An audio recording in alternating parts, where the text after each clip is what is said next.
Hello, welcome to JagaVision episode 19. Today's show is going to be a little bit too much fun. We're going to be talking about production oxidation of fireweed, wildcrafted fireweed. So we'll actually be taking, talking with John Patterson, the owner of Requiem Naturals, fellow we've known for quite some time. And he and JagaVision episode 19. Hahaha, that's funny. Echo.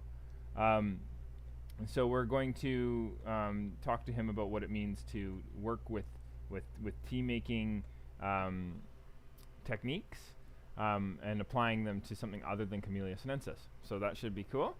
We're going to be joined by Sister Speak, who will be drinking the tea with us and having an opportunity to discuss what enzymatic oxidation looks like. So looking forward to it. Before we go into that, though, we're going to be drinking a tea. So I like to start off my sessions by trying a tea that I've never had before. So this one is a Fujian oolong. It's done in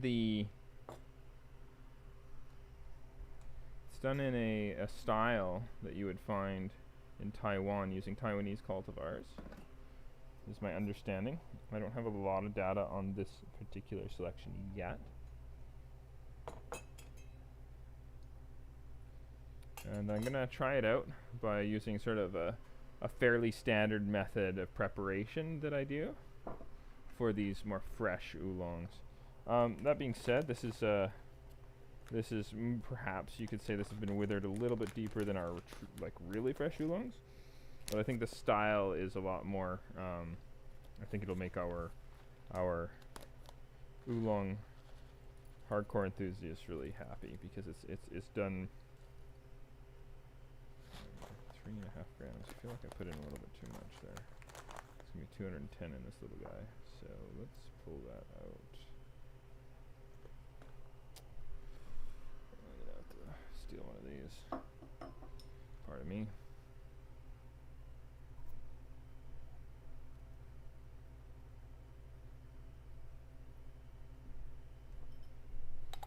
So 3.5.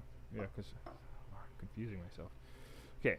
So what we're going to do is we're going to work with, so 3.5 grams means normally that'd be 90 plus 15, 105. If I can fit 105 grams in here, which I know I can, then we're going to be in good shape. So really, I know I can fit at least 120. So let's make it 4 grams in this little tiny teapot. This is one of the pots I used in our teapot episode.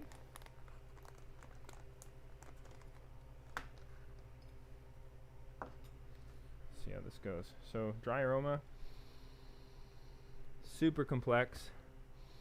Wow, yeah, that's very jasmine-y. It's very salivating. Makes the mouth salivate there. Trying to find something. I've used up all of my usual tins. You see those leaves. So you can see they're wound pretty tight. They're smell like they've got some good love to give. So let's see how this goes. So I'm using 90 degrees centigrade water.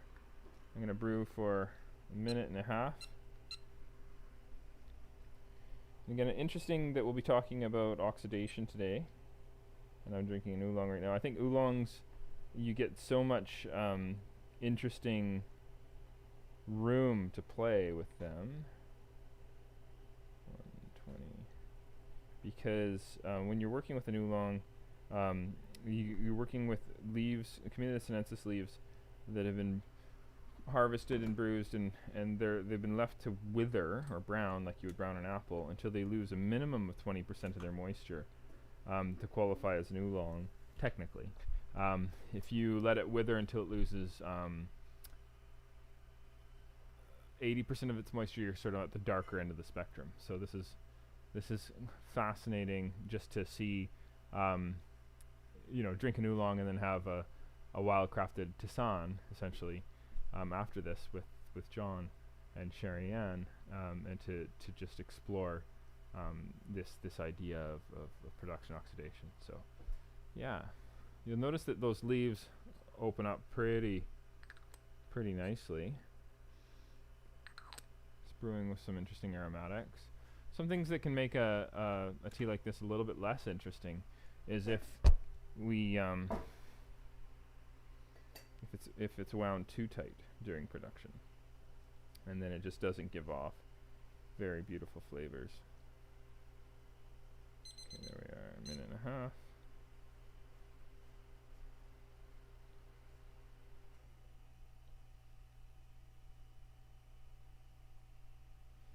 So we just actually cupped a really beautiful Huangjing Gui that's about to be released. We we cupped it with the team. It was one of the standouts from a farmer named Mr. Wang that we work with almost every year. It's always fun to do blind cuppings. This year we have quite a few farmers that have sent us samples, and we've had this great opportunity to really compare and contrast, and tried to do it blind so that we didn't have too much like placebo involved in the process. And it was nice to see that Mr. Wang, who we've worked with again many times in the last 4 or 5 years, come ahead again. Likely a style that we really identify with. Well, that's a lovely tea. Silky, got some nice notes of butterscotch, floral like a jasmine.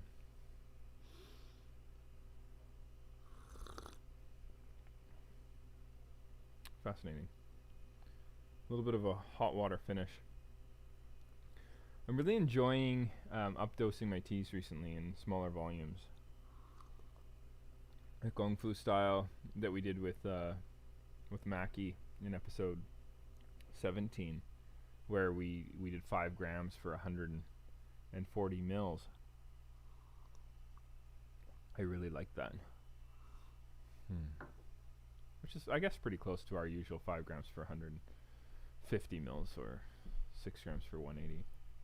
But still, that extra kind of little bit of strength seemed to do a lot for me. So that's still kind of watery, but that's okay, because that was the first steep. And if it gave all that it has to give on that first steep, it would be problematic. So many teas taste a lot better if we give them a second infusion. And many of oolongs of the kind of the fresh style I found over the years taste better with a short infusion on the second steep. But I always like to double check. So again, that's 4 grams, 120.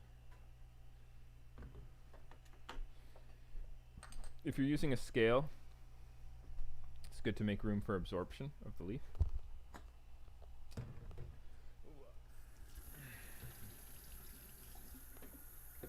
Love this headset. I need a longer cord, or move the computer closer to the sink here. Kind of hilarious how the headset pulls from my ear. What we do. Okay. Let's see.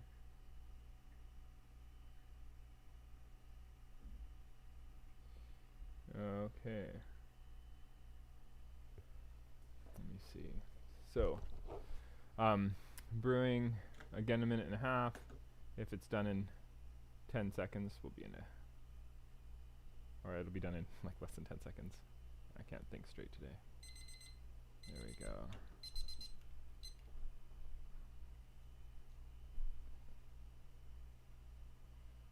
Oh, that's looking like a very nice color.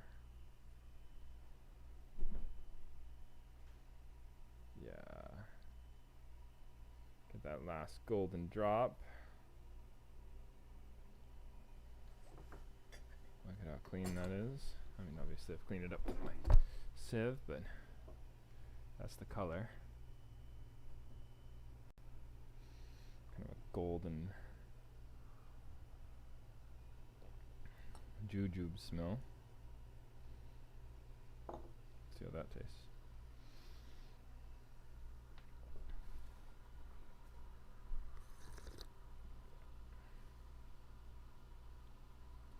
tasting a lot more fragrant. I bet you this is going to just taste better with a hotter temperature. So I've been working with 90 degrees C. I wonder if this particular, because I noticed that the leaves are a little bit more fully withered than some oolongs that we've worked with in the past. And something tells me that as we get to sort of a deeper oxidation of the leaf during production, that it's gonna encourage a harder water temp, especially when they're, perhaps it's the cultivar. The Qingxin cultivar out of Taiwan is ubiquitous. It's grown so widely. It's a favorite of the Taiwanese. But it's been interesting to see Fujian grow this cultivar, because Fujian is, of course, it's supposed to be the birthplace of oolongs, and it's in China. And then, of course, after the communists took over China from the nationalists after World War II, there was a lot of people who fled to Taiwan, and some people with some really amazing tea making knowledge also fled to Taiwan, and they were able to build an industry there. But it's so fascinating to see the cultivars that they grew come back and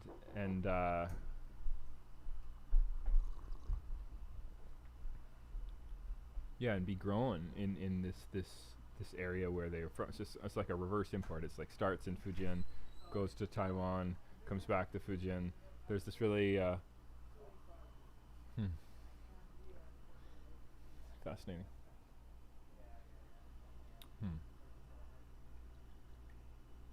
Let's see.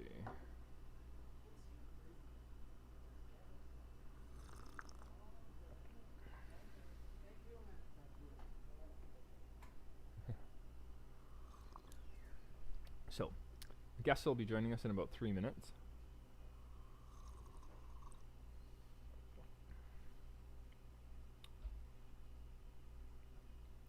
I really like that second infusion a lot better.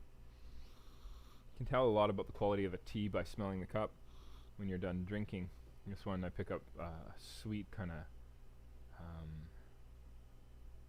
it's a berry, I almost want to say a blackberry smell, like when you've cooked a blackberry and you get this kind of nice sweet blackberry jam.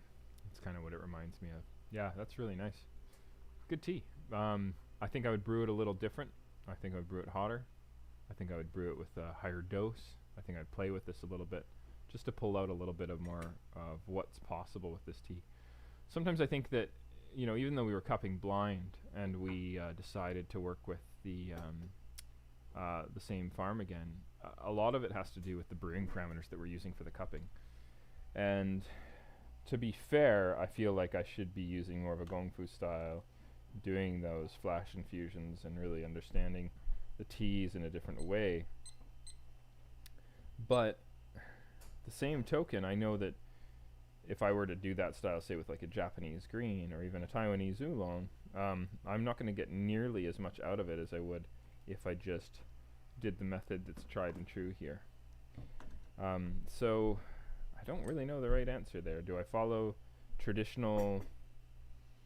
more common cupping standards for, like, if I was at an auction, or do I just make the tea how I think it's going to taste good and I just adjust to suit? It's an interesting internal monologue or dialogue that happens that I'm not quite sure the answer to. Yeah. But cheers. So this will probably be done brewing by the time our guests join us, but I think this has been an interesting one. So this is a Qingxin cultivar. It's from Fujian province. This is from a farmer who goes by the name of Jerry. I can't remember his last name. Jerry's his English name. And he's just operating out of a place where he's gone to school, university for tea. He's really developed a keen understanding of production methodologies. He also cups some interesting selections from around the country and shares them with us. We've never actually bought from him before, might be a chance to start that relationship. He's very enthusiastic about working together. He was highly recommended to us, so we'll see. We'll see what happens. Yeah. Okay. Let me see here. So that's. Almost feel like I should pull that early.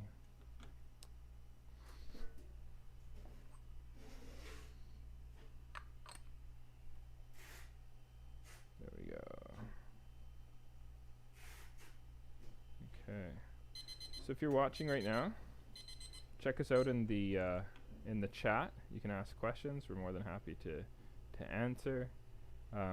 If you're curious about this tea or any of the teas that we're about to drink, you can also go onto our webpage, jagasilk.com. You can find teas like the Huang Jingui that I was talking about. That'll be posted pretty quick here. In the meantime, we have beautiful Bashan, an oolong with made from 144-year-old cultivar. If you're into our oolongs, we are matcha specialists, so there's a lot of different matcha selections you can check out on the webpage. There is some good information on this YouTube channel too. If you're watching this archived, browse around. You'll find how we make traditional matcha, how we interact with making tea lattes, and there's also a lot of archived episodes of JagaVision. So give it a check out. Comment, let us know what you think. Yeah, it's really nice now. So I'm onto the third steep, starting to give me a really good flavor-rich experience. So looks like the invite might not be working. I'm gonna try and see what I can't do.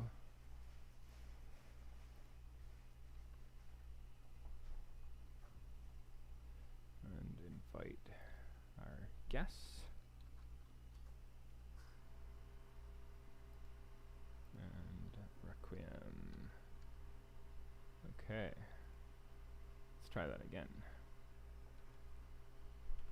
And hopefully they can. Oh, I think we have one of our guests has joined us. Hey. Is that John? There we go. Hey John, how's it going, man? Good. Can you hear me? I can hear you. Yeah. Welcome to JagaVision, episode 19. Oh, we lost the video. Oh, there you are again. Okay, awesome. It's still ringing on me. Is that? We can hear you pretty good. Okay. Yeah. Yeah, there's no issue. It's a little bit of white noise, but it's not the end of the world.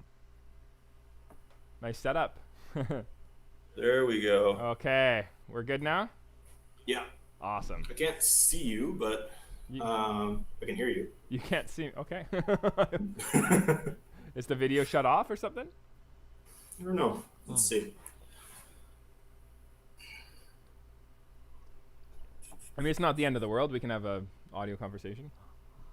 Yeah, that works. The audience can see you, and that's what's important, right? Awesome. So welcome. Can you hear me all right? Yeah, I can hear you just fine. Perfect. Yeah. Okay. Cool.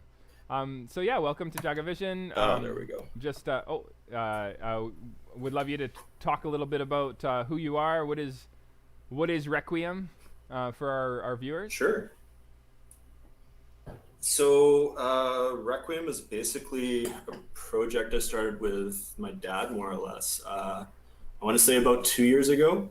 And like my background is in tea blending, coffee, and just sort of within that realm of things. So his background was in more sort of like traditional medicine, specifically gearing towards indigenous medicine. So we were kind of like walking through the forest one day when I was at the time working for Level Ground, and we were talking about the potential for herbs and teas and things like that. We were working a lot with tea at Level Ground. Right. And we had the conversation looking at some of the herbs that were just growing on the ground. I took some, I think it was pine needles home and maybe licorice root or some things like that, and started making them, and really found that there was a huge potential for some of the stuff that was growing around us. Right. But when I talked to a lot of people that were in tea at the time, there was either very little being done, or it was being done in a way that like you had small little, I hate to use the word hippie shop, but it was kind of like that style of thing where it was like definitely done in a purely holistic way, but not necessarily in a flavor focused way. Interesting. Okay. Okay.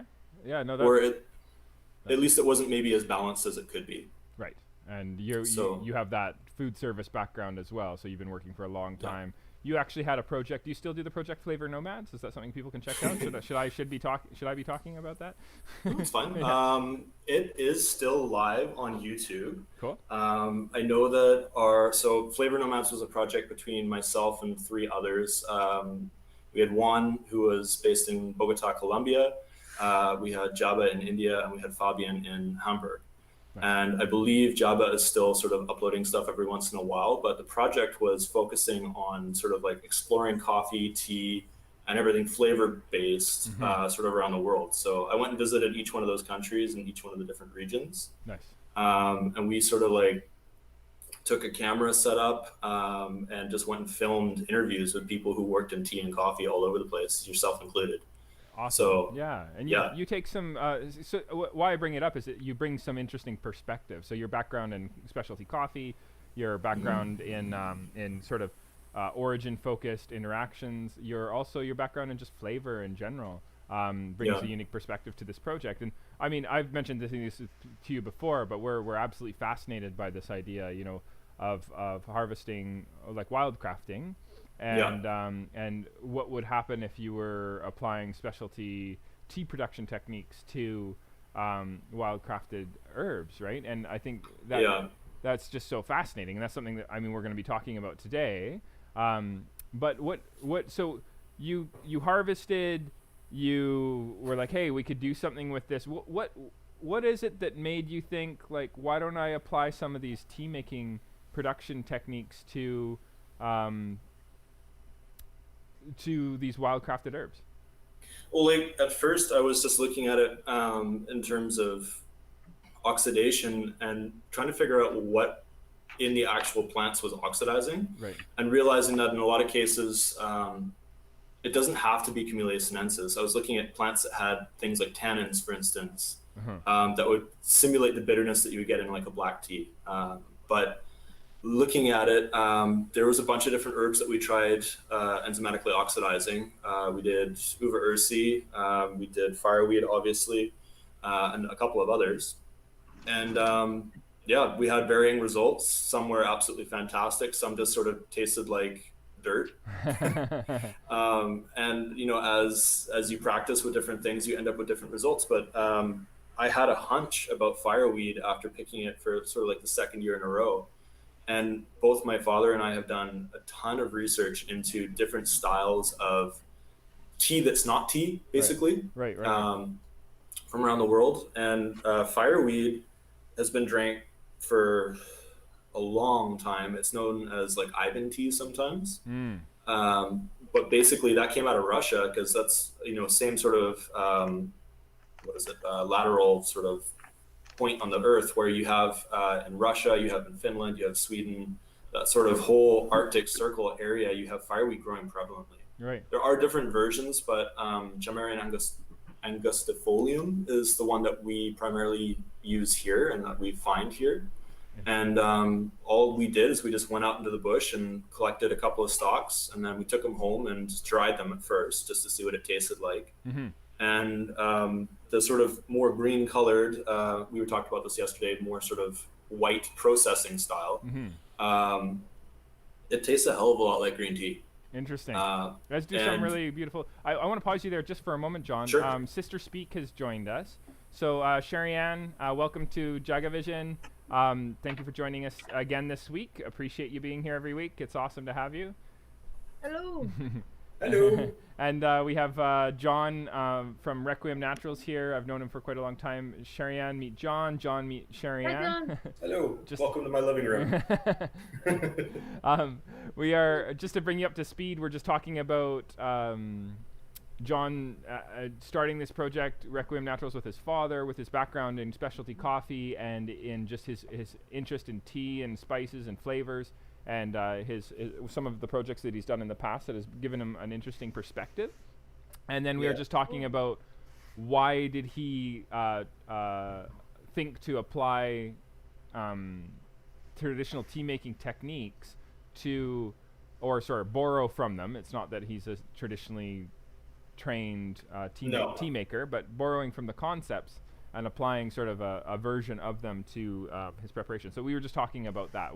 And then he was talking about the enzymes. When he's talking about enzymatic, what did you call it? Enzymatic oxidation? Enzymatic oxidation. Yeah, so enzymatic oxidation, that's like when you like cut an apple and it browns, or when you harvest the tea leaves of Camellia sinensis and they turn brown. There's an enzyme called propyl oxidase that is going to brown the Camellia sinensis leaves. I assume it's the same enzyme in fireweed, etc., but I don't know. That's my thinking, yeah. Yeah. It's, from what I understand, it's basically a breakdown either through active or passive methods, where you're losing electrons from the molecules that are in the epidermis of whatever it is that you're doing. So if you bruise it, they start to just naturally degrade and they lose the electrons and they end up starting to sort of brown change. So you end up with like tea. You end up with like a loss of catechins. I always pronounce this wrong. Yeah, catechins, yeah. Yeah, so like it goes from green tea to black tea and everything in between, and you start to have the molecular structure of whatever that is, typically tea, change, right? But in the same way, like I always come back to coffee as well. Like you change the processing method of something and you can completely change the flavor profile of what it is, right? Makes sense. With tea, with what I would consider to be like a green or a white tea, you go all the way to oolong or a yellow tea, and you're producing completely different flavor profiles based on just changing some of the active effects on the oxidation. You know, it's so. Go ahead. Oh, sorry. So we have fireweed wild tea, and we have all the different kinds of all. Is it so? Fireweed is a type of Camellia sinensis? No, it is. Okay. Fireweed is literally it's a weed that grows. It does grow in Canada, but it grows all over the world in sort of like the northern hemisphere. That's what I thought. Okay. Yeah, so you can find it in Alaska. You can find it in Russia, in Finland, Sweden, and probably lots of other places. But yeah, essentially, this is just a plant that was, from what I've seen, being kind of underutilized as a potential for tea. You could call it it's like an indigenous herbal tea is one way of looking at it. Okay. So, and then with this, I'm seeing on the package fireweed wild tea, green, yellow, oolong, black. So he's using. Sorry, you go ahead. Explain, John. Sorry. This is awesome though, because you're making different versions. The fireweed, you're doing what people do to Camellia sinensis to fireweed. Oh. Isn't that cool? I did it as just purely I don't know if this will work. Let's see what happens. Yeah. And, I remember the moment that I tried the first batch of oolong that we made. And yeah, we applied the basic, what I understand of the basic processing methods that you use, typically more sort of like, I think we tried more Indian style. So a lot of like heavy pressure. We were, doing more intense sort of like drying just to get a product out and see what it looked like. And I remember tasting it, and it was so much like I might get flack for this, but it tasted like an Alishan or a Lishan. Okay. You won't get flack for that. That's interesting. I was just drinking a Qingshin Taiwanese cultivar oolong, grown in Fujian, but using Taiwanese cultivars before you guys joined me. And that particular style, that floral, really silky textured oolong is just some of the best for making your lightly withered oolongs. I'm just researching here. I actually ended up asking one of the farmers that we work with their specific recipe for oxidation, and here we go. This is so fascinating, by the way. Isn't it? Thanks. Can you So when we talk about green, white, just for our viewers, I just want to kind of give you a synopsis of what it would mean. Like, so when we're working with green teas, generally speaking, we want to freeze the propyl oxidase enzyme within 23 hours of harvest. And to do this, you do a process called kill green.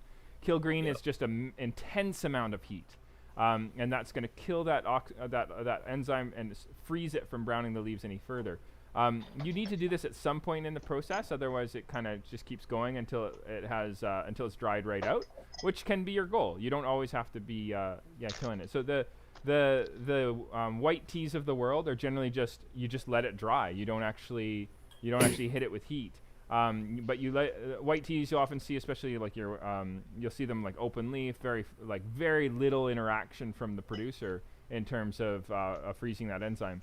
The yellow teas of the world, they put a blanket over top of the Camellia sinensis leaves while they're withering, and it kind of stews the leaves a little bit, and you get this, I call it the semi-fermentation, because there's not really an introduction of a bacteria like in sourdough or in that's another example, yogurt. You're withering it under a blanket, and then you're going to do the kill green process once it's lost about 20% of its moisture. And this is done in production generally by weighing the leaves when they're fresh, and then weighing them again after they've had a chance to wither. So you have a little bit of control over how much you're letting them wither. And when you're making an oolong, you want to release as little as 20% of the moisture via this withering process, or this enzymatic oxidation as we're calling it. Or you want to bring it all the way to 80%. So there's this huge window of flavor opportunity for oolongs, 20 to 80% moisture loss via this withering process. And then crimson teas, or what we would call black teas in North America, and crimson teas in Taiwan or Japan or China, are like they basically pick up where oolongs leave off. So 80% moisture loss via this enzymatic oxidation, all the way until maybe like 96, 97%. Where you get into your really dark crimson teas. And then there's another genre that's true black tea, or what we have to call dark tea in North America. And that's when you actually use a bacteria, and you make, they're often found in cakes. Very famous region is in southern Nanuo, near the village of Pu'er. There's actually Pu'er is often what this genre is called, even though it's really technically not a genre. It's more, that's a geographic denotation, like champagne versus sparkling wine kind of idea. So what John has done here is he's taking this kind of rough idea of what it is to be an oolong in tea, or a white tea in tea, or a yellow tea in tea, and then and taking that and applying it to fireweed. Yeah, and finding some good results. They're pretty. I put them in a glass jug each. Nice. Okay. Nice. So yellow, green, oolong. And you have Awesome. there should be a fourth little package hiding in there. It's he broke it up into bits, and he made more of a broken orange pico, or a fanning style. And this is the crimson tea style. And my understanding from you, John, is you felt this was the most sort of successful. I mean, somewhat. I think that this is my favorite, but I'm biased because I like darker teas. Like, I like darker oolongs. Okay. And I like black teas, or crimsons. I think I'm just most happy with the quote-unquote black tea, just because it worked so well, and it worked exactly as I wanted it to. Awesome. Okay. That makes sense. We basically fine chopped it and then let it oxidize. And I actually used water in the processing. So it's like, I'm not totally sure whether we could call it fully oxidized or whether there's some fermentation that goes on there, but it's totally controlled. And basically what I do is I use, as I chop up all the leaf matter, there's obviously liquid matter that's inside of it, like all the stuff that's trapped within the leaf itself. And there's sugars in there as well, right? So as I'm sort of like chopping it up, you end up with this like liquid that's absolutely full of sugar. Sucrose and stuff that's out of the leaf. And so fascinating. Instead of throwing that away, I just kind of like soaked the leaves in that and then dried it out completely over a couple of days. So you have, again, going back to coffee, it's kind of like using the natural process in a weird roundabout way for processing coffee, where you have the cherry that dries around the actual seed, right? So that was just sort of like the method that I took to go around with it, and I tried a couple of different versions of it, and it worked out quite well. Interesting. Okay. Yeah. Cool. And there's no caffeine in it? There's no caffeine in any of this. Yeah. Wow. So in fact, none of the teas that I do at all have any caffeine in them. So I'm really, like, I would just, if you were just gonna give these to me and I had no instructions, I would, my immediate feeling would be like, okay, this is, I could go two ways with this. This is like, I could work with this like a tisane, where I often, you know, when I'm working with fireweed, one way that I like to just try out the samples that I'll get from different harvesters is I'll just do 4 grams, 240 mils, 90 degrees centigrade for 4 minutes. But this looks like I could have fun with it more like a standard Camellia sinensis. And I've weighed out 2 grams of each. It'd be really interesting just to do 60 gram on the 2 grams here and make it like really nice and strong, like I would a Camellia sinensis, and do like a full, like, you know, full on, like if it was a white tea, and we could say this is the white tea, we could do 2 grams, 60 mils, 80 degrees C for 2 minutes, and that's how I would normally make a white tea. And until I made white teas that way, they always seemed so bland and uninteresting to me. Do you want to try that, or do you have a suggestion here, or like what do you have a preference for dialing these in? I generally suggest using a little bit more heat. Okay. Being that it's not Camellia sinensis, I found it also depends on where you pick it from. Some plants are hardier than others, right? And some picks are hardier than others. So like the yellow tea, for instance, is made entirely of, in the tea world, what we would call the picos, right? Like the tiniest, smallest, newest buds. Interesting. So that's it. And it's a one-off because it was super difficult to do that. But what I've found across the board is that it can take a little bit more heat. So like the black tea especially, I'm definitely using like off boil or like quite high heat. So those hot water towers that they have in cafes in the industry are generally at 90 degrees centigrade. Do you want to roll with a 90 degrees C temperature then and see what that's like, or do you want me to bring this up to boiling? Yeah, we can do 90 degrees. Yeah? Okay, cool. Yeah. All right. Yeah. So sorry, go ahead. I left my scale in Victoria. Oh. Okay. I was wondering if there's the layman's way of dealing with these. You should have all about the same weight for all of them, I think. I believe I put 3 grams of each in each one of the bags for you. Okay. Oh, okay. If you want to dose accordingly to that, it should be fine. Why don't we all do that then? So I weighed out 2 grams of each because I wanted to save a little bit, but maybe I can just I can hit up my friend John for more later. I could do it by taking out 1/3. No. Let's wait. Let's do this. So you got measurements on your jar there though, right? You can use volume on the jars. Yeah. And you can always fill those to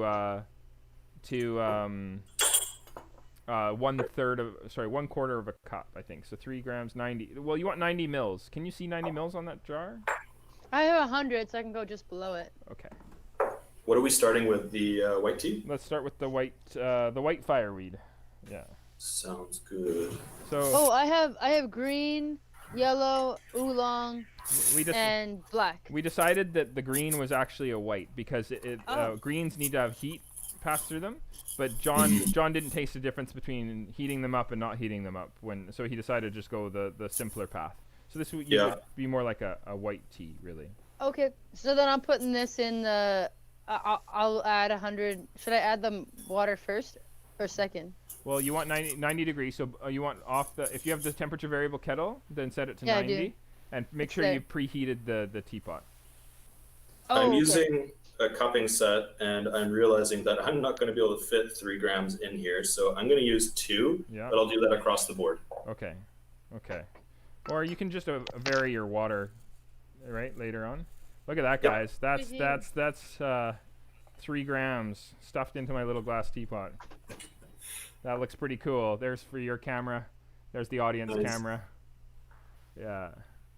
Very cool. I thought about doing rolled teas at some point with this, just because the size of the leaf, like even when it's the smallest pick, it's still huge. Yeah, it would make a lot of sense. It's just hand rolling the teas is kind of crazy in terms of logistics. Fair. It'd be nice to just get a big giant wok and just cook it over like a gas stove and just kind of roll it as you go. Yeah. You know, just get something like buy it specifically for the fireweed, right? Mm-hmm. Okay, so I'm gonna set this for 2 minutes. Does 2 minutes seem like too little or too much, man? I would go a little bit more. I'm also just gonna flush my tea real quick. I just find that helps it do its thing. Okay. Yeah. I'm gonna do 3 minutes then. I'm gonna do 3 minutes, and I'm gonna fill to 90. Okay. Oh wow, that smells really good. Yeah, I find that across the board with any fireweed product at all, Yeah. you know what the base flavor or like the aroma of fireweed is when you're out in the woods? Yeah. It's kind of got that beautiful Like spicy. sort of. It's a spicy aroma, but it's also super sort of like black curranty. Mm-hmm. And regardless of whatever I do here, all the teas have some essence of that just naturally in them. So it's been really interesting just kind of like seeing how extraction changes, but like that base flavor still stays there. So it's always got like sort of a free sweetness to it, which I love. Yeah, that makes sense. Okay. That's actually really interesting. I think these would be like one of my, if I was gonna approach this project and it were kind of on like me doing it, I feel like the rolling process would really help. Okay, just to freeze in some of those flavors. But there's a reason why white tea exists, right? There's this idea that as minimal human interaction as possible gives you a truer sense of what that particular tea has to offer, right?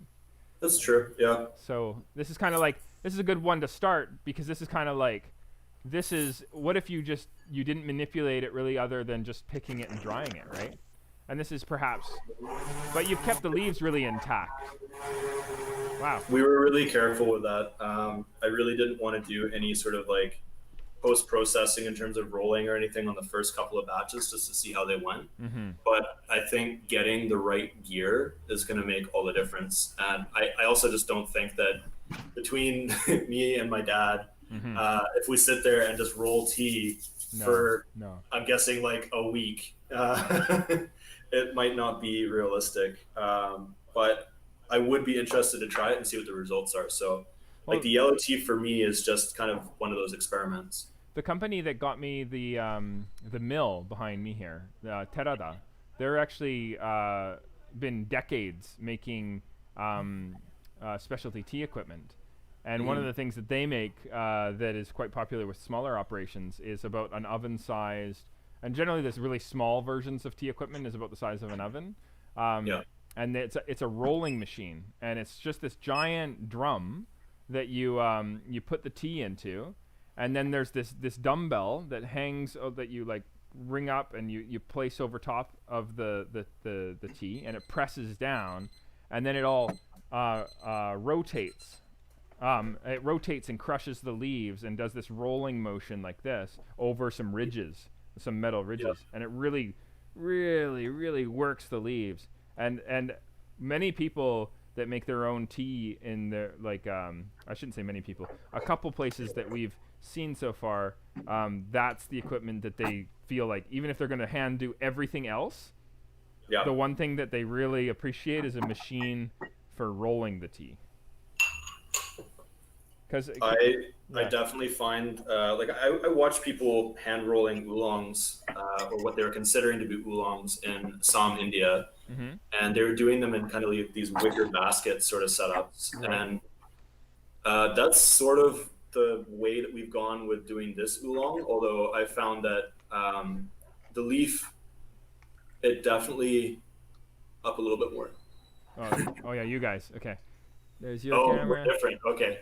Yeah, I know it makes it look like I'm not showing you, but wow, that's a really nice liquid color. So this tastes like green tea. Yeah, it's a white tea, but it tastes like a white tea. Actually, it tastes like a wow, man, that's amazing. There's like I can almost taste I can taste umami, like a dashi kind of flavor to it. Holy cow, this is so kind of spicy.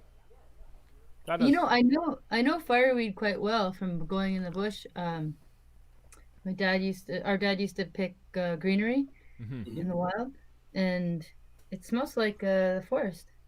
Yeah. A lot of beautiful honeys are made with fireweed honey is amazing. I've got some in my kitchen right now, and I don't I didn't really like honey that much growing up, but I've sort of been growing into it. But fireweed honey is just something totally different. It's just absolutely beautiful. But Yeah, that's really yeah, exciting. I am pretty freaking happy with what we've been able to do with this. And like the green white tea for us is simple to make. It's just we differentiate between the pick that we do. Mm-hmm. Generally, like with a fireweed stalk, you have at the top you have your florets, right? And then the stalk will come down, and then you have a bit of a break, and you've got your top couple of leaves. And we usually pick about the top. I want to say like the top fifth or sixth of the leaves that are on there. Mm-hmm. The rest of those get pulled off, and then they get turned into either the oolong or the black tea, depending on what we're producing that day. And then Okay. the flowers get pulled off, and they are kind of used as like sort of like an add-on to the different teas that I do for my website. So I do a bunch of teas that are based on the zodiac signs and based on the elements, and they get thrown into different teas that I want to add a little bit more color to, but they also add some flavor. I hope I put the right website address too for our viewers. They can check you out at requiemnaturals.com, right? That's right. Okay. Yeah. Awesome. Cool. And we're actually having a sale right now for this week. Awesome. Where are you based again? Victoria. Yeah. Cool. Yeah, he's I'm able to ship all over the place and do some deliveries in Victoria. and John, for our viewers' information, it was instrumental in helping out with the project that I'm also involved in, which is organizing the Victoria Tea Festival. And he was a big part of organizing things with getting tables and having his own table there too. And actually, next week's guest is also someone who's planning on being there when it does happen. Lovna Harvey with with the Gathering Place, and I've had some interesting dialogue with her as well, which is talking about rooibos. And I was talking to John about this yesterday or the other day when we were talking, when he handed me these teas, just how rooibos uses oolong processing techniques and applies them to this green rooibos. And so the green rooibos has been enjoyed by indigenous people in South Africa since time immemorial. And then the Dutch brought this idea of using like kind of an oolong style. And the oxidation of the green rooibos actually turns it red. And rooibos is actually chipped twig. Like you harvest the bush and you put it through a chipper. And it chips it, and then you oxidize it. But while you're oxidizing it on oxidation tables, you can imagine kind of like if you're in like a baking shop, there's those trays where they cool their baking. Imagine if those were wicker baskets instead, like flat, long wicker baskets. You put the teas on them. That's how you would often oxidize teas. And so they do a similar idea, but they spray the teas with water, like you've done with some of these here. And your idea of like soaking it in its own juice is really interesting too, because that's what they do for CTC production. They like, once they've crushed, torn, and curled the leaves in a special machine meant for that process of processing crimson teas, they actually soak it in its own juices like a sponge. It's really fascinating to see these. Yeah. Keep going. The CTCs were just purely an experiment using some stuff that I saw when I was in Sri Lanka. I got lucky enough to work with a couple of different people over there, including Lumbini. If you ever want to look at Sri Lankan funky teas, Chaminda Jaiwardana, I think is his last name. Yeah. He runs that place, and they do some insane experimental versions of teas. But I got to tour around there and see how they did things, and then in an area called Ratnapura, sort of more central Sri Lanka, and they were working with these huge, big mechanized machines. And yeah, that was basically the premise of this, is looking at how they had processed stuff there and trying to do it in a much smaller, much more home-based environment. Right. So no, that's and can you talk a little bit about how it was awesome how you were telling me how you bruised the leaves? So we're about to drink some yellow tea. You want to talk to us a little bit how you produce the yellow tea? So the yellow tea is basically it's a very specific pick of the same stuff. So you guys aren't drinking off of the same sort of gathering that we did at the moment, but we've definitely done this before, where we've had like 3 or 4 different products all come off of the same fireweed stock. So we did, you can do yellow, green, oolong, and black off of the same thing. And we actually recycle or upcycle the stocks as well into generally smudge or body products and stuff. You could even roast them like you were talking about the other day into Yeah. something more like a roasted kukicha. Yeah, exactly. And that is something that I'd love to do at some point, but I need to probably work with my dad a little bit more on dehydrating it properly. But yeah, in terms of the yellow tea, this is just a specific pick of the absolute smallest, finest leaves. They are super tiny, super delicate, and it was insanely hard to do this. Like after picking through like, I don't know, 20 or 30 pounds, which doesn't sound like a lot, but like it's basically the whole back of our car, right? Basically, yeah. Like an SUV filled with fireweed, and we get maybe in total like this of yellow after it's processed, right? And that's it. So we're just going through like picking all these things off, and our fingers were like, and our hands were just so seized up by the end of it. Oh my god! But I think that it's a pretty cool experiment, and basically it's the same process as the white tea with the add-on of with yellow tea, you put like a heated cloth or sheet or something over the tea and let it kind of like sit with that. Yeah. So that's essentially what we did, is we let all the tea wither for one day, and then we with the white tea we don't actually have to arrest it at all. We can literally just put it on the drying rack. And we use drying racks that are commonly used in I think it's flowers, like the floral industry, but also like the weed industry. It works so well because you just get a light breeze going through them and they're dry like that. That's awesome. Yeah, a friend of mine has he does ashwagandha and Tulsi growing in Quebec, and he has this really nice setup. I think that you're talking about with just like that's used for generally for drying flowers. Yeah. Like he's drying herbs, and yeah, it's a really good way to do it. Am I doing the same settings? Am I going to do 3 minutes, 90 mils over the 3 grams? I really want to make this strong. So. How did you find the last extraction? Was it? It was delicious. Delicious. Okay. Yeah. I would say let's go with the same thing. Okay. All right. Because I would normally adjust for my yellows, right? I would make them with a lower temperature because they're generally more delicate. But I guess I'm not gonna likely make this burnt or anything, hey? I don't think so. We'll play around with this maybe a little bit more, just because yellow tea is not something I've experimented with a ton. Just due to sort of timing and everything, but I would like to play around with it more in terms of the temperature that I use. I've had the water that I've got just off to the side for a little bit, and it's reading at about 90 degrees. So I think that I should be good with using that. Awesome. Okay. So yellow tea. It's interesting because I'm starting to see.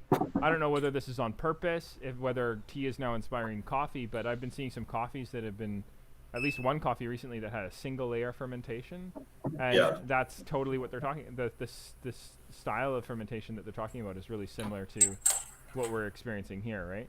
You're getting anaerobics and like all different kinds of actual proper fermentations and stuff in coffee right now, but there's also people who are starting to flavor coffees in different ways and go back to things such as like instant coffee, but done in like a more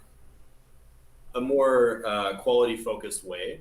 And I think that it's super fascinating that yes, we've progressed from first, second, third, fourth wave, if you want to consider it fourth wave. And we're sort of like at the highest point we've ever been in terms of research into coffee. But we're now also looking back at what we did in the past, realizing that there was some cool stuff that could have been done back then that just wasn't done in a quality way. Makes sense. Yeah. There's a lot of, I love the industry parallels. I find that so fascinating. It's one of the reasons I love researching apple cider. And how much it helps me with kombucha preparation and the fermentation of kombucha and how much that interacts with amazake or like making koji, and then like tea and its relationship with coffee and wine, and this talks about soil structure and harvest times and production techniques, and how cleanliness plays a major role in end flavor, and how every little step, you know, like I love how you've picked different leaves. Also, like in tea, not all of our viewers will know this, but you know, if you can actually get different teas from the same pick by going through the separation process like you're talking about. And the same thing happens with coffee too, where they'll actually separate different sizes of beans, etc., or different qualities, really. And this can be done during the harvest, where they're just harvesting a particular, or they can just harvest everything and they can separate afterwards. You know, there's lots of different ways of doing it.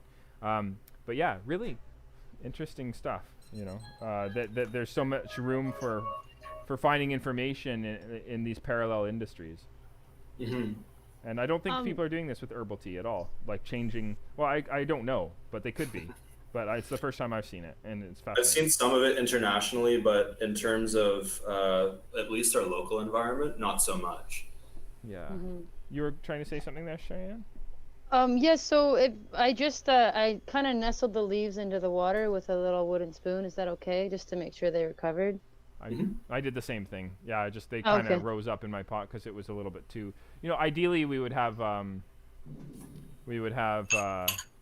like a tiny teapot, and that would be an issue, but I've got my gong fu, but I think I'm probably going to save that for my black tea. Yeah. I'm really excited about the oolong. I noticed immediately when I was weighing these all out that the oolong had a really nice density to it. Yeah. We have played around with it quite a lot. There's no more moisture in there, so that's not really a concern, but it's so much different than the green. We've tried different methods of sort of like controlling the oxidation or inducing oxidation, from like just rolling it in our hands to using like just sort of like using a rolling pin sort of thing, bashing it. Like we took a set just to see what would happen. And we put it basically in a like protected bag essentially. And we ran over it with an electric car to see what would happen. So awesome. And it tasted awesome. So yeah, I think ideally I would like to keep playing around with this and also doing a little bit more research into how they do things in specifically like Taiwan or like southern China, just because I love the oolongs that they produce there and the yellow teas and the pu'ers and stuff. But yeah, it's just playing around with it and having the time to do so. Yeah, that's absolutely fascinating. Go ahead. Yeah, it's been 4 minutes, yeah, or has it free? Yeah. My timer went off already. Okay. I get this super funky, like almost pepperminty note specifically off of the leaves, but not so much in the liquor itself. Yeah, I get a kind of a harshness in the finish, and I don't get as much of that umami that I had in the first cup. And you put so much work into this one. What's interesting though is there's this kind of background flavor note that's quite complex and interesting. It's kind of like hanging out in the upper part of my mouth. Yeah. And I love the taste once I've drunk it. Like it's really wrapping my tongue. Feels like there's like another. Yeah, I wonder what like intensive twisting of the leaves would do to this, you know? Yeah. I find this one a lot sweeter. I think I should boil it. Hit it with more heat. Yeah. Yeah. That's been the biggest thing with this is that it hasn't followed the typical rules for what we think of tea temperatures being in regular industry, because you got to remember that this isn't Camellia sinensis. This isn't the same as taking like, you know, the white tea is not the same as taking a Bamudan or something like that and trying to do that. Or like I've mostly just hit it with the same temperatures that I use for all of my teas, and consistently across the board so far. They've been pretty good at around 3 to 4 minutes and using around 90-degree temperature. But I don't get much bitterness out of most of the teas that I do, because a lot of them don't really carry the potential to have bitterness. That makes sense. It's like rooibos that way. You can just leave rooibos in the teapot forever. It's not going to get unpleasant, right?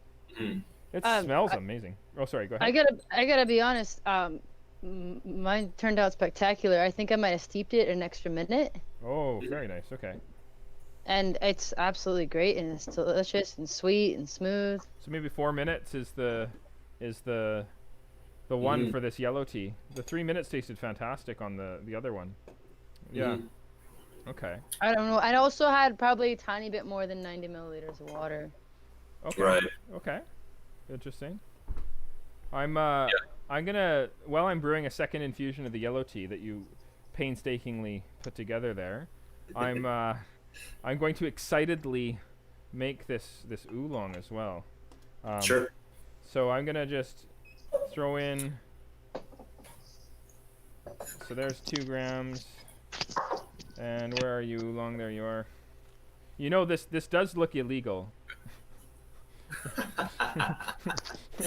All of my tea samples, when I go and give them to people, they come in like little dime bags, and I don't think I've ever not gotten a comment like, "This looks like a drug deal." Yeah. Oh man. So you gave me 4 grams of this one. The oolong? Yeah. Oh well, lucky you. I'm into that. Okay.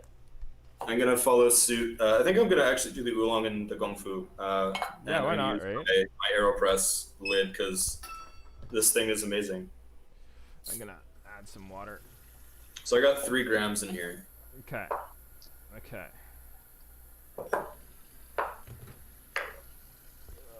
Yay. Okay. So this is gonna happen. You started yours, Jer? I have not yet started mine. I'm gonna just time mine with yours. I have a stopwatch, but. Okay. I have the second steep of the yellow tea going already, Oh, okay. but I haven't started the oolong yet. But I preheated the pot, and now I'm smelling it. How long is the oolong for? We don't know I yet. would say probably 3 minutes or so. If you want to go a little bit more, you'll probably just get a little bit more aroma out of it. Yeah. I find that all this stuff, the more you steep it, the better it becomes. Yeah.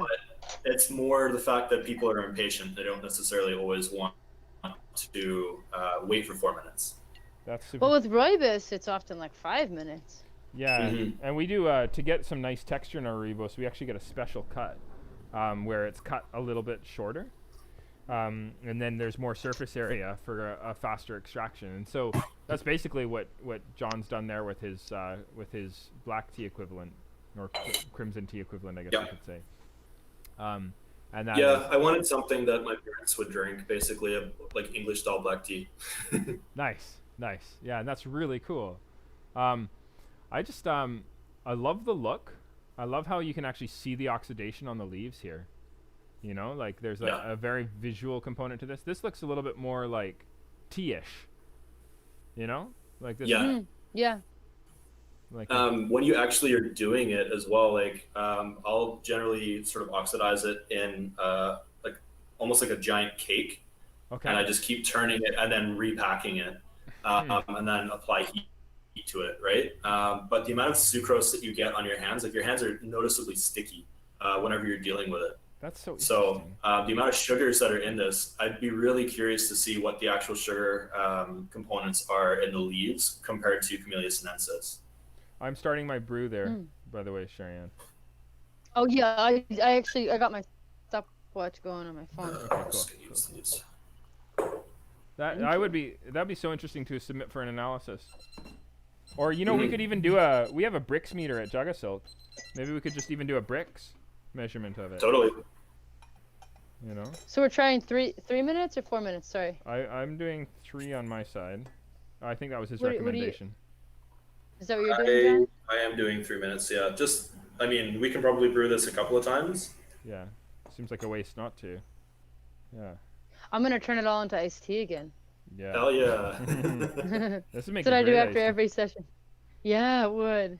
Oh man, that yellow tea second infusion. That smells amazing. Oh, I didn't do that one yet.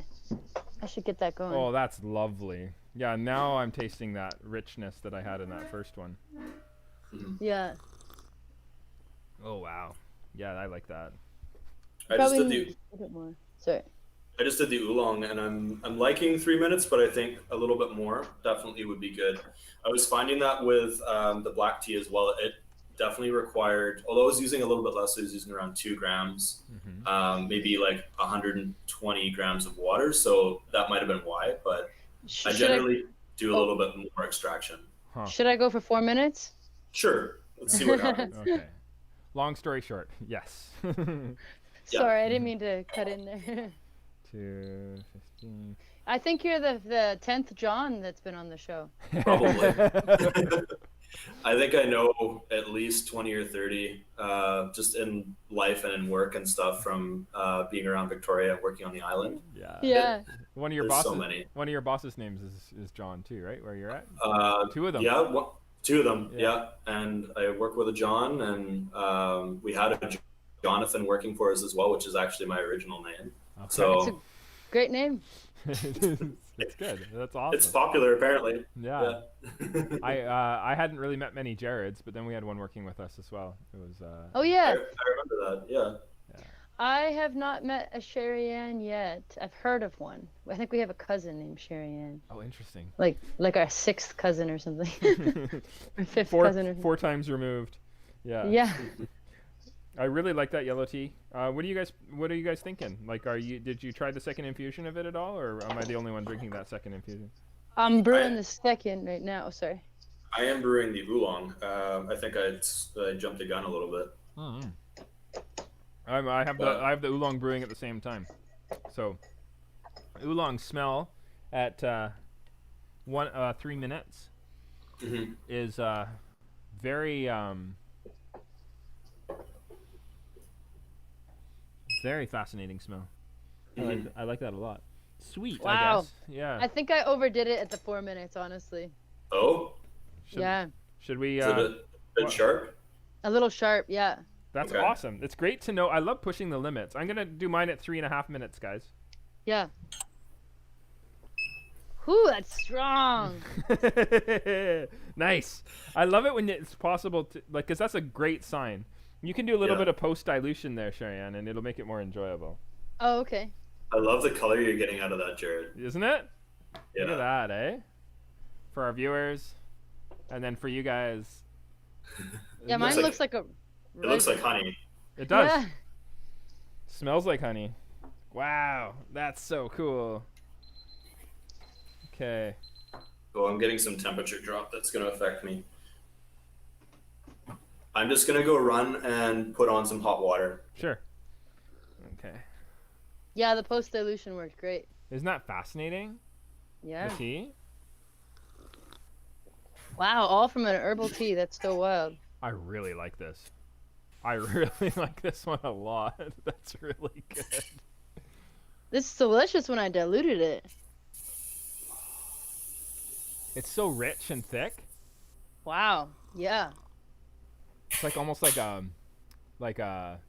reminds me of a syrup, like a texture that I would get out of a pu'er. John, that oolong tastes freaking awesome. 3.5 minutes. 90 degrees C, 1 gram for every 30 mils. Amazing. Wow. I'm just waiting a little bit longer on my yellow.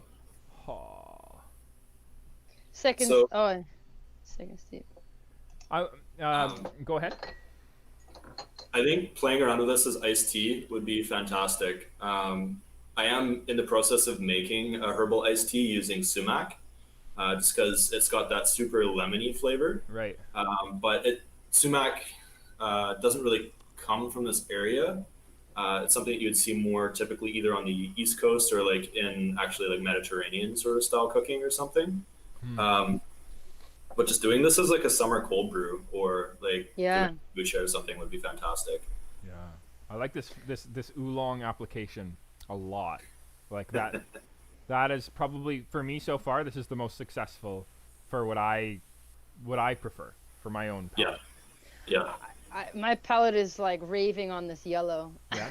Yeah. The yellow is amazing too, but I'm just like, I'm all in on this oolong. Wow. The oolong was really good, but I think I oversteeped mine and it was just a little too strong for me. Yeah. Fair. Um, I've been really enjoying strong flavors recently. That's what I've noticed. Ah, okay, let's make it strong. Yeah.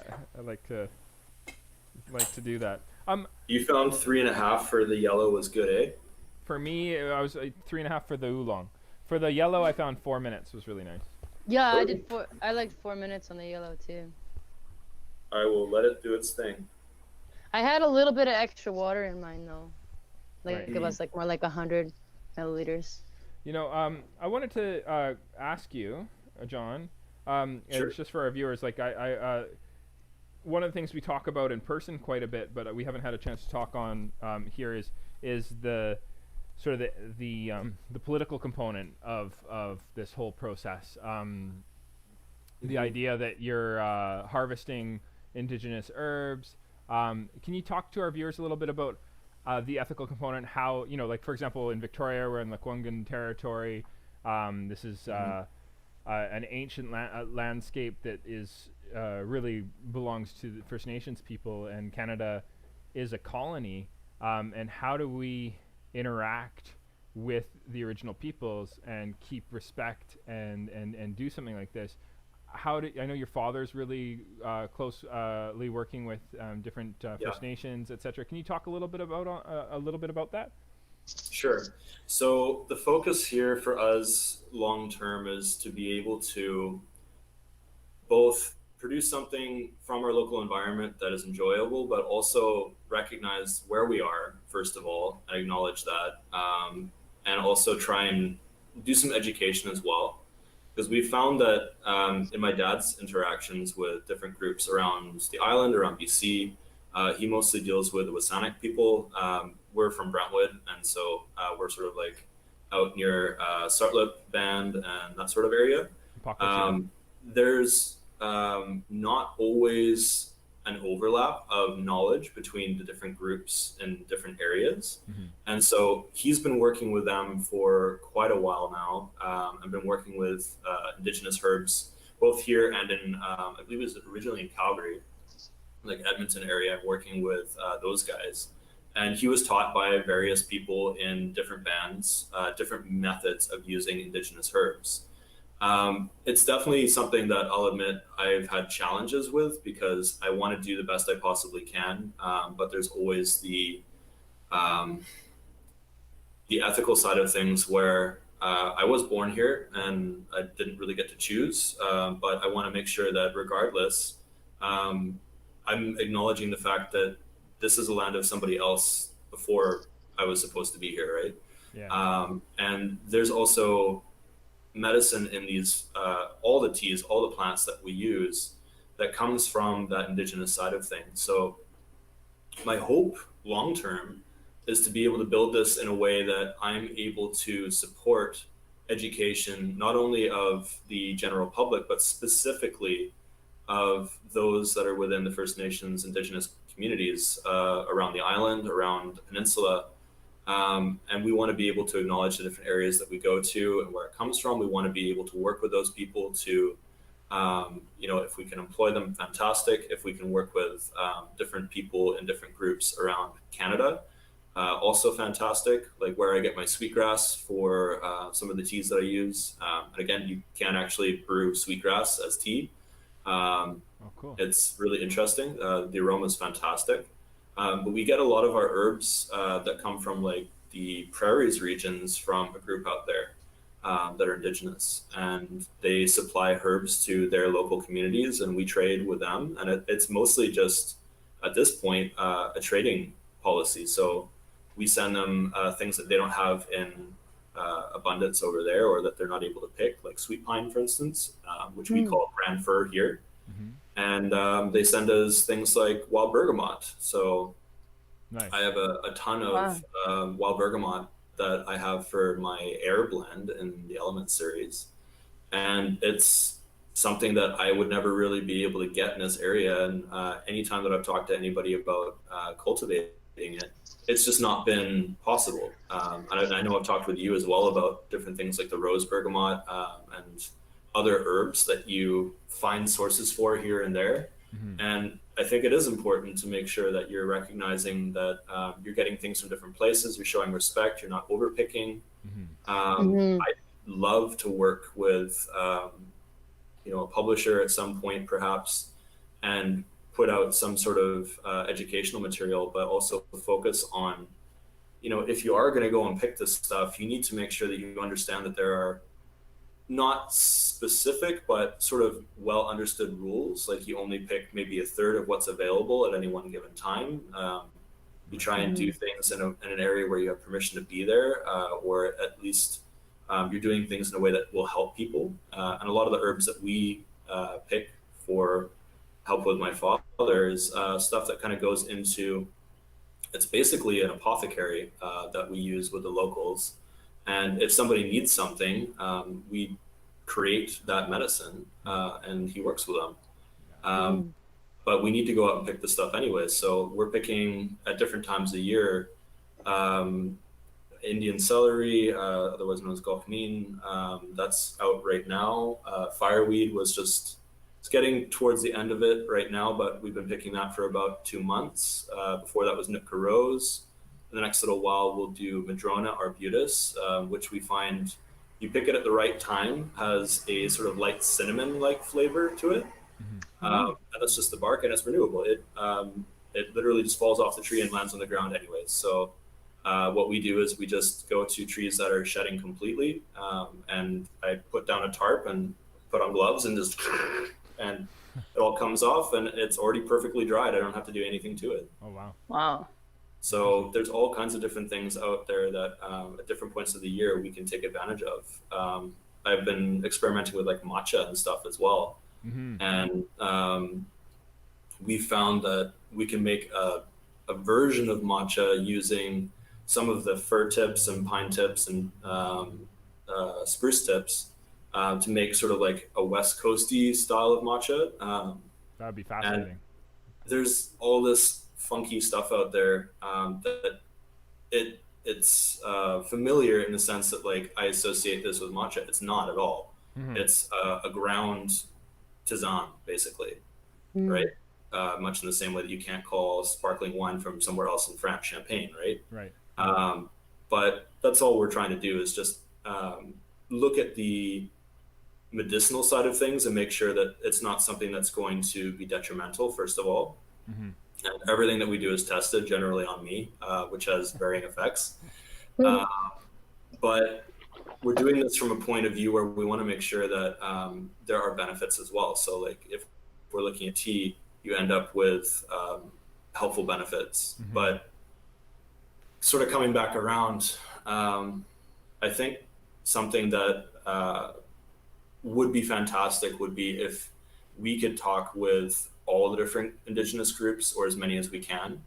And it's tough because I'm white, my father's an old British guy, but he had the privilege of being able to be shown a lot of medicine by a lot of his friends that were Indigenous, and he got lucky enough to be able to sort of learn this, and being the way he is, he's now cataloged everything and put it all down so as he can spread that between them. But I'd love to be able to have like a common ground where we've got the Indigenous words in every local language for the same thing. So as when one group says sweet pine, another group says grand fir, they actually know what the difference is. And it's not cut and dry. It's not easy to be able to communicate with every group. It's not easy to find a common language. But I'd love to be able to at least attempt that and see what we can do with it.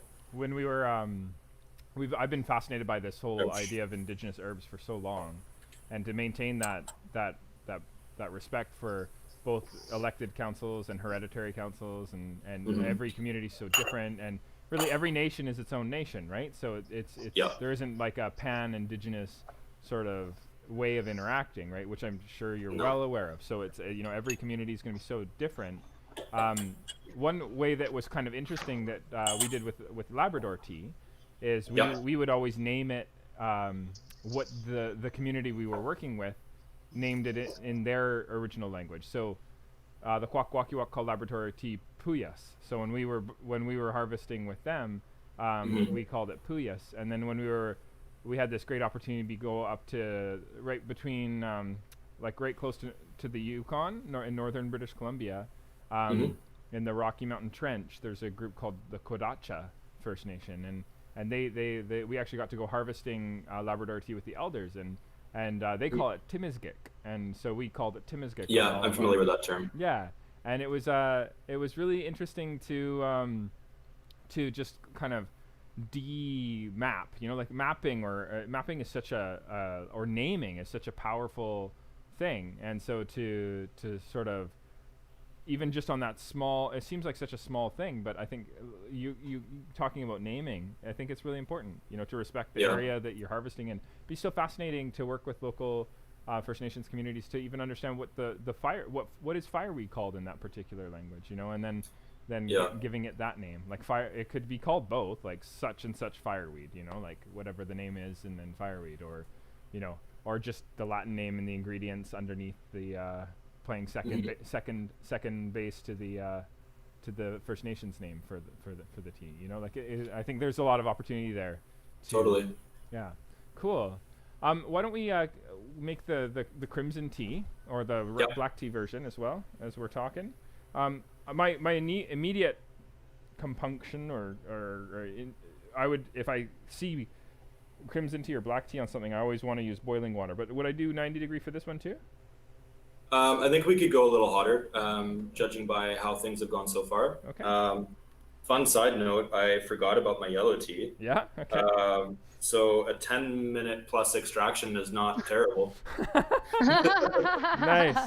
Nice. I'm just gonna go grab my boiling water. Okay, sounds good. All right, I'm gonna load my teapot here with the. So again, this is the crimson tea for our viewers, for you guys.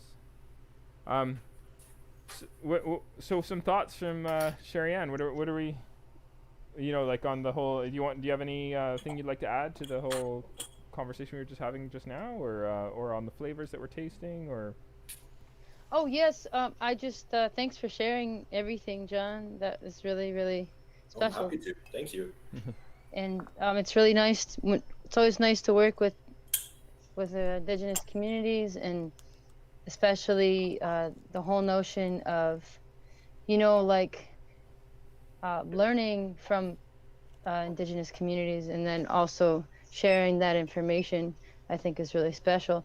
One of the things when I was in South Africa, I was on a global health trip from my school, and what was amazing is when I love that concept is there, because what's amazing is when we can work with communities and the communities can educate us. We have so much to learn from them. Yeah. And then having that be like a joint effort, and that's what's so cool about what you're doing, in that he learned everything. Your father learned everything from different Indigenous groups, it sounds like, and then sharing that information coming directly from the source, as opposed to like going in and teaching our own way entirely or something, There's an entirely different way of understanding what we have around us, and like I'm familiar with those who have practiced herbal medicine. I've done my own sort of side of that as well, learning herbal medicine, and I'm focusing entirely on criteria that are sort of like from this area, entirely plants that come from sort of the West Coast, starting I guess Midlands in Saskatchewan for some stuff, but stuff that you would be able to traditionally get here, and trying my best to sort of honor the herbs from this area and what they can do. Yeah, that's amazing. There's so much medicinal knowledge that's spread out amongst communities, amongst elders, amongst just people who have lived here for a long time, who've been living in the bush and who have been doing this sort of stuff like wildcrafting. And I just want to see if I can try and show a different side of that to people. My experience with a lot of herbal tea from this area is that it always came in these sort of hokey little packages, and it was focusing, as I said previously, just primarily on being holistic for your health. And like, I really don't want to drink a tea that tastes like garbage if it's going to be good for me. Depending on how you're feeling. No, I'd love to be able to have those benefits, but with a little bit more research, maybe find some stuff that would taste fantastic, but also gives me those benefits. Right. And none of the holistic side of things with these teas is particularly strong, but there are benefits in there. I've found through teas such as the Scorpio tea, for instance, I've gotten a couple sort of feedbacks from friends that the Scorpio tea affects your dreams and affects sort of like how you think. Scorpio is a super cognitive sign in zodiac. They're super sort of like mental focused sign. And we found that using herbs that traditionally were used in indigenous medicine for the purpose of affecting your sort of dream cycles, your opening sort of like your mind a little bit, they totally do that. So, Wow. and that's without even really advertising that to those people.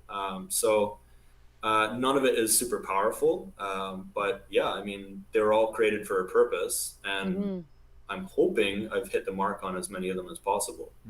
Yeah. Yeah. Wow. That's really interesting. Perspective that I think we share is that, you know, as at least when it's something that you're gonna drink recreationally, it's really nice if there's an interesting flavor structure to it. And I think medicine, you can look at it in two different ways, right? Like some people, when they make tea, for example, if they want to get everything out of it from a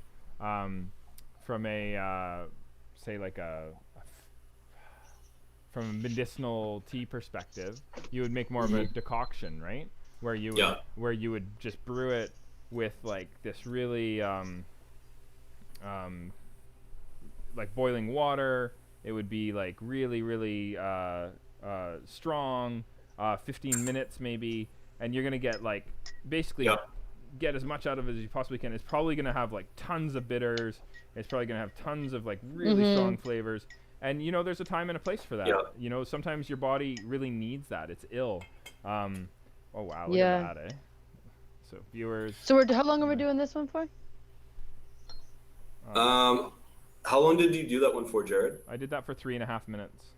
Yeah, I think I'm probably going to do it for around 3 minutes as well. I'm using a gram more than I typically use. I used 3 grams, 90 mils again. So I made it quite strong, and I'm interested.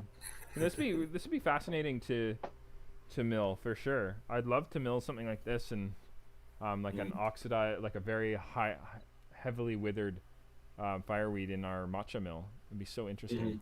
But I was going to say that we also agree with this building flavor structure, that it's really interesting to have the decoctions, but it's also interesting to have a recreational tea, and we also really love to focus on simplicity. So I love having just single herbs, or you know, at the most 3 herbs together.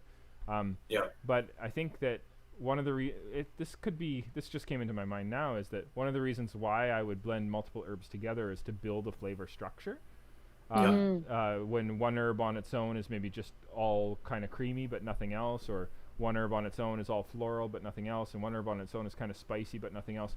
By blending those 3 together, you get body, you get aromatics, you get something like some sort of flavor complexity.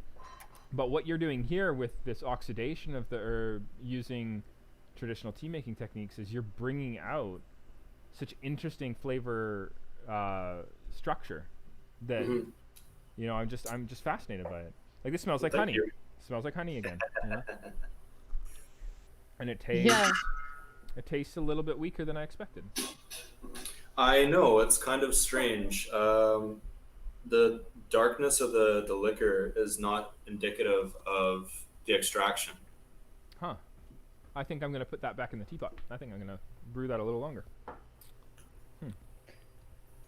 That is interesting. It's smooth though, which I like. I found that the black tea, I like the aromatics from it, and I like the flavor, and I like the color. But yeah, it takes a little bit of pushing.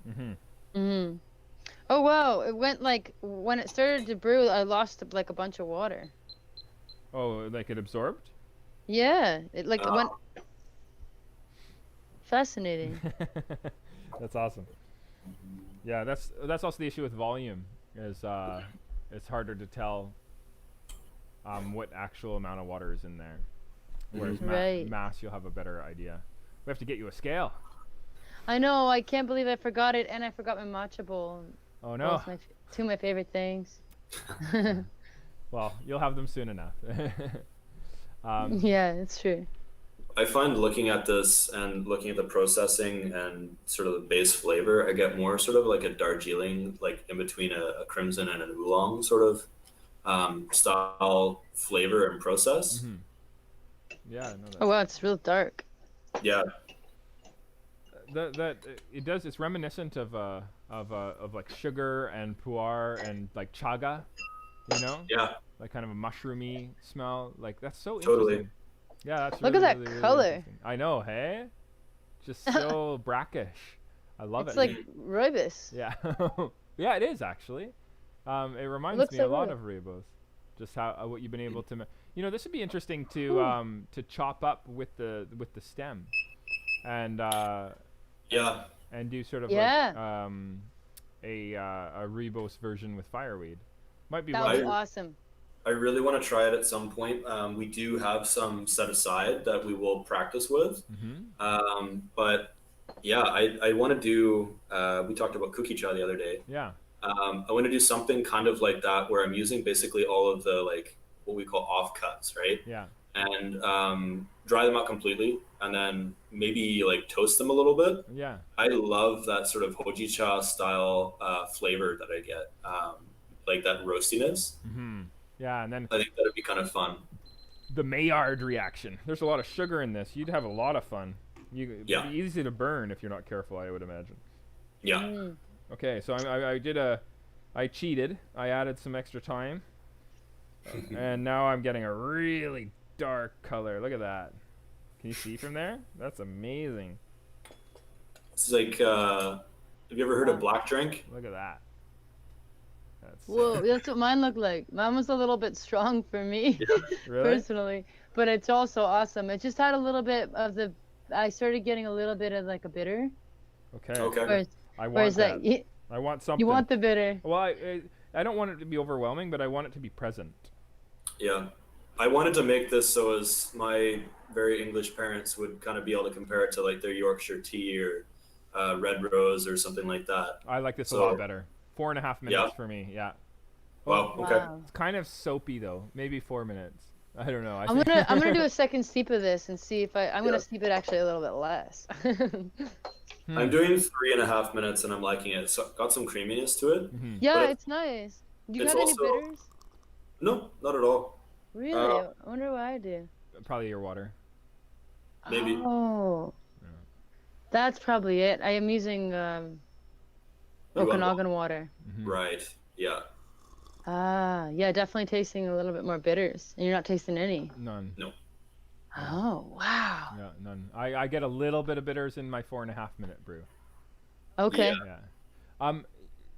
It's also, you know, we talk about this in roasting, how like different temperatures are going to develop different variables of like, for example, if it's acetic acid, this kind of promoting an increase or decrease in acidity by changing and adjusting your roast curve. There must be a kind of a withering curve that's going to promote the release of certain flavor compounds. So drying at a particular speed at a particular time. It'd be really interesting to weigh this as you go through the process. Like in Mandokoro, they just had this big analog scale, and he just threw his like basket of leaves on it, and he kept measuring it throughout the process. So he'd measure it when he harvested. He'd measure it after he put it on a raised bed and blew air at it for 10 hours overnight. He measured it after it went through the roller and it squeezed out a whole bunch of juice. He measured it then. He then put it into a fermentation room for 4 hours and he measured it then. And he would take it to particular like weights, like moisture loss in each of the stages of the process. And then at the end, he would measure the temperature of the firing unit, and it was like an old school Japanese oven style finish firing machine, and a gas heat. And then he would bring it up to 90 degrees in the unit, and then he would like bring it up to a particular temperature of the leaf, and then he would finish the process by cooling it at the end. And that was how he was making his crimson tea. And talking to some farmers in India, they were saying something similar. It'd be so interesting to take your fireweed and just have like a big scale, even if you just did like you could do it so rudimentary. You could just grab like a weigh scale, like weigh yourself, and then like have the big basket of tea, and then subtract yourself from the total weight there, and you might it depends on how much. I mean, you were talking about like a truck full of leaves, so maybe not as possible, but I'm sure we could figure something out though, because once you process everything, you go from like having a pile, like a literal pile of leaves, to having maybe several small containers. Because most of it, you got to remember, is the stock, which again is kind of interesting in terms of like, what can we do with the stock? Right. So yeah, there's lots of different things that we could do there. Can you harvest it like tea and just take off the leaves while you're harvesting? You could. We use everything, so it's easier for us. We don't pull the root generally. We just hack it about a foot off the ground, or as soon as the leaves start to yellow towards the bottom, which they generally do, we'll just go right above that. But you can take the whole thing out pretty much, except for the root, and it'll grow back as big, if not bigger, the next year. Interesting. But yeah, if you were to sit there and try and harvest it properly, like you got to remember that this is a weed. It's not like something that's being cultivated properly. If it was in a plantation style and you had that opportunity, you could probably do all kinds of stuff. But yeah, it's definitely a seasonal product. It's only really around for like in prime condition, I find about 4 months. And generally towards the end of that, the only thing you would ever want to make with it is black tea. Then I wonder if you could use one of those scissor cutting machines, you know, like the ones that they have a person on each side and you just go and it goes into like a big vacuum bag. And then you just drop the canvas bag and then you just do some more, and then you could probably get a lot more. Maybe it wouldn't be as beautiful, but you would end up with a lot of stalk in there and a lot of flower and a lot of the seed pods. I actually found one here, and these are basically up by the flowers. You just end up with either unopened flowers or seed pods. You want to show it close to the camera? Let's see. It's going to be super tiny.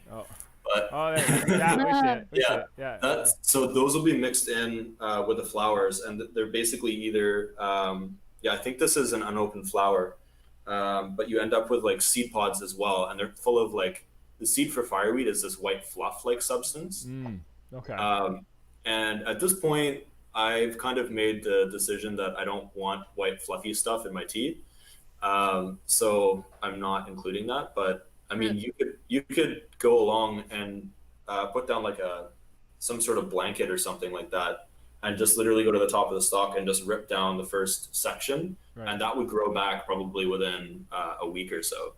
Interesting. Okay. So what would you do? I kind of want to. There's actually, I have so many questions, but I'm just gonna go. I am gonna have to get going here fairly soon. I think we all need to go right now. We're coming to the end of it. What does fireweed do for your body? That's going to be my last question with you. We've been talking about medicine a lot. Let's just quickly touch on that. And is there anything we need to be careful of, or is it completely healthful? And then we'll why don't we end the conversation there? And Sister Speak may have a final question for you as well, and then we can all say goodbye. Sure. Yeah. So with fireweed, generally speaking, along with a lot of sort of herbal remedies, herbal products, depending on who you talk to, they'll find that they'll list different things. Again, you'll also find that if you talk to, an elder versus talking to somebody who's working for harmonic arts or something, what their herbal background is and how they've used it, they may find that the actions that you get from each one of the plants is slightly different.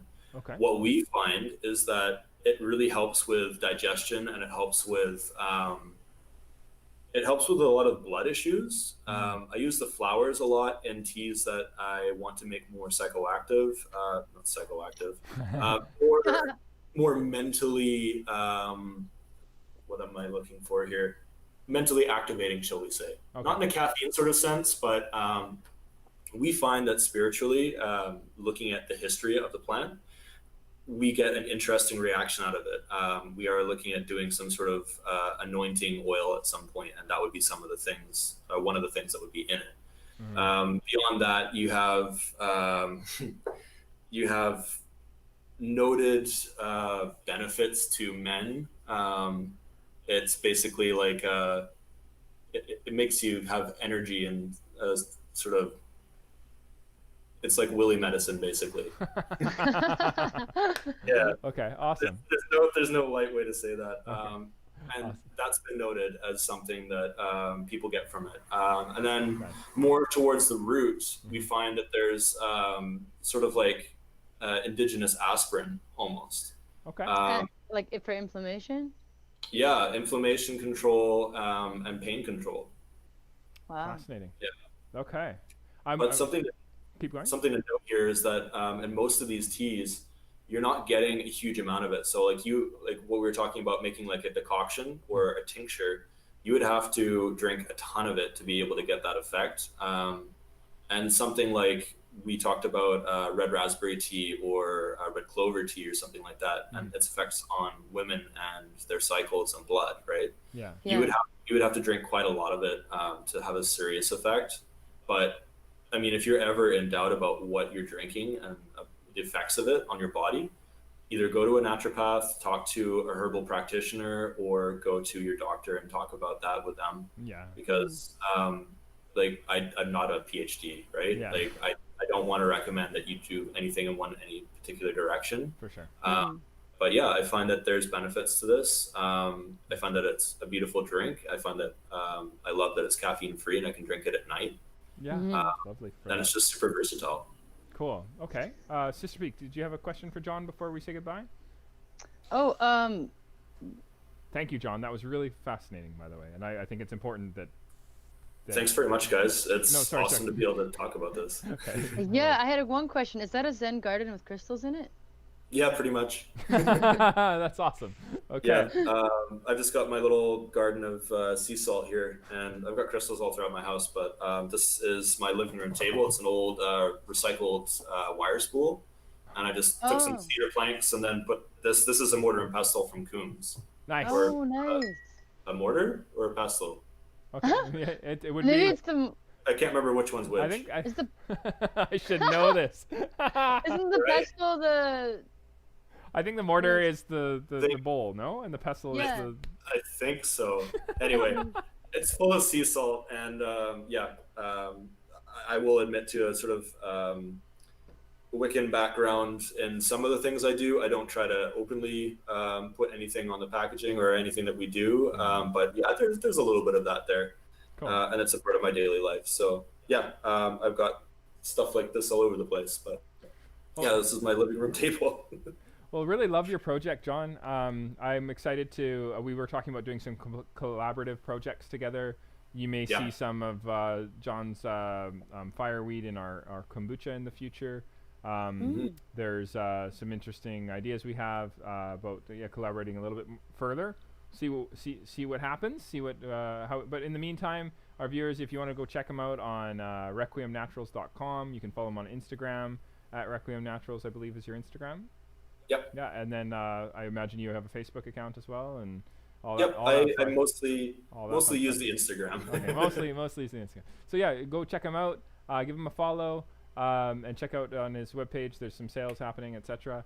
And then so thank you, John, for coming on. Really, that kind of rhymed. That's cool. Yeah. And Sister Speak, always appreciate your input, your perspective, and sharing these teas with you. Sherry-Ann, huge appreciation. If anybody wants to check out Sister Speak, she's a lead singer. Sherry-Ann is lead singer of Sister Speak. It's a music project that we've been tea sponsors for 6 years. Plus, tours the world when it's not the middle of a pandemic. Has some very carefully regulated shows coming up soon in the Okanagan. You should go check out if they're not sold out already. They are. They are all sold out. But you have a small new. seats. But you have a new Small album, number. right? Yes. Yeah. So new live album. Go on to was it sisterspeakmusic.com? That's the one. Awesome. Yeah, and it's a live album. Totally check it out. Some amazing videos on YouTube. One of my favorites being that video you took, the stand, and your trip to South America. Absolutely gorgeous. Oh yeah. Yeah. That was And then, of course, the new album, though, I was super inspired by Lose Control, the live at the Belly Up. So, anyway, check her out. Oh, Thank you, John. Thank you, Sherry-Ann. I Thank wish you you so both an much. awesome day, and thank you for spending so much time with me today. You too. Good to hang out with Thank both. you. Okay, awesome. Likewise, delicious this second steep. Thank you so much. You're welcome. Thank you. Okay. All right, See you bye, guys later. bye, guys. Bye. See you. Yee. So that was our guests, Sherry-Ann from Sister Speak, John Patterson with Requiem Naturals. Had a really fascinating time. Normally after these sessions, I'm pretty jazzed, having consumed a lot of Camellia sinensis. Today it was all fireweed. I feel really good. I feel pretty chill, pretty calm. Had a really fascinating dive into the possibilities of using tea production techniques on fireweed. So pretty cool. Be sure to check out John's work at requiemnaturals.com. If you want to check out some of our oolongs, we have a pretty exciting one of the things we were going to do today, but I didn't think we would have time, is explore the Zaidaishu from, I brought up the Mandokoro farm quite a bit. So the Kawakamis, if you go into our reserve tea section of our webpage and you want to grab a Sencha Zaidaishu and a Kocha Zaidaishu, those are actually both the same harvest that my wife and I helped harvest it by hand in Mandokoro in Shiga, Japan, and we were able to produce the same harvest into both a green tea and into a crimson tea, and to follow that process really closely from start to finish. So encourage you to go give that a try if you want to check out what withering can do for flavor dynamics. Look forward to seeing you next week here in JagaVision. We're going to have Lovna Harvey with The Gathering Place. She's going to come on and we're going to be drinking some Ribos together that was harvested by Franz and Gerda. And we're going to talk a little bit about what Ribos does for you. She's a Ribos expert. We love consulting with her and talking with her about that. Sister Speak should be joining us as well. We're so grateful that she does every week so far.